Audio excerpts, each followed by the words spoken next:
Idea video anganwadi কেন্দ্রের শিশুর মায়েদের জন্য। নমস্কার, আজকের মিটিংয়ে আপনাদের সকলকে আন্তরিকভাবে স্বাগত।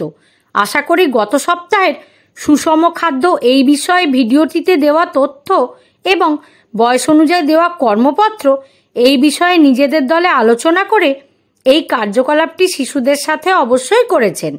আপনাদের চিন্তাভাবনা এবং অভিজ্ঞতা আমাদের সাথে অবশ্যই শেয়ার করুন। চলুন তাহলে আজকের মিটিং শুরু করি। ততক্ষণ পর্যন্ত ভিডিওটি এখানে থামিয়ে দিন।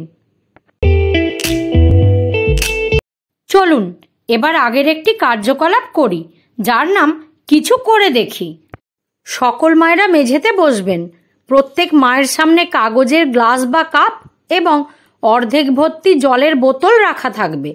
লিডার মা 1, 2, 3 বললে সকল মায়েরা তাদের বোতল এমনভাবে ছুঁড়বে যাতে সেটি সোজা হয়ে মেঝেতে দাঁড়ায়। বোতল সোজা হয়ে দাঁড়ালে সেই মা একটি গ্লাস তুলে অন্য গ্লাসের ভিতরে রাখবে। যে মায়ের গ্লাস সব থেকে আগে একত্রিত হবে তিনিই জয়ী হবেন। এই খেলাটি হওয়া পর্যন্ত ভিডিওটি এখানে থামিয়ে দিন। চলুন এবার আগের একটি কার্যকলাপ করি, যার নাম কিছু নতুন শিখি। চালে আকৃতি তৈরি করা শিশুদের জন্য একটি মজাদার এবং সৃজনশীল কার্যকলাপ, যা তাদের কল্পনা শক্তি এবং মাংসপেশির দক্ষতা বৃদ্ধি করে। আসুন এটি আমরা শিশুদের সাথে কিভাবে করতে পারি তা দেখে নিই।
এই ভিডিওটি দেখে আপনারা কিভাবে উপকৃত হতে পারেন সকল মায়েরা দলে আলোচনা করুন।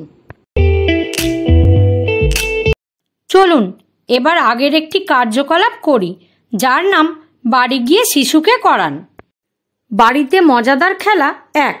বাড়িতে থাকা বিভিন্ন আকৃতির বস্তু সংগ্রহ করুন। শিশুর চোখে রুমাল বেঁধে দিন এবং স্পর্শ করে গঠন চিনতে বলুন। এবং খেলা 2, শিশুদের পরিবারের ছবির সাথে একটি পোষা প্রাণীর ছবি আঁকতে বলুন। দেওয়া কর্মপত্রে শিশুদের বয়স অনুযায়ী কার্যকলাপ উল্লেখ করা হয়েছে, সেগুলি বুঝুন এবং শিশুর সাথে সম্পূর্ণ করুন। দেওয়া কার্যকলাপ এবং কর্মপত্রটি করে শিশুরা কি আনন্দ পেয়েছে? এই অভিজ্ঞতাটি আমাদের সাথে অবশ্যই শেয়ার করুন। আজকের কার্যকলাপটি এখানেই শেষ করা হচ্ছে। এই ধরনের আরও নতুন কার্যকলাপ জানতে আগামী সপ্তাহে আমরা আবার একত্রিত হব। ততদিন পর্যন্ত নিজের ও শিশুর যত্ন নিন। ধন্যবাদ।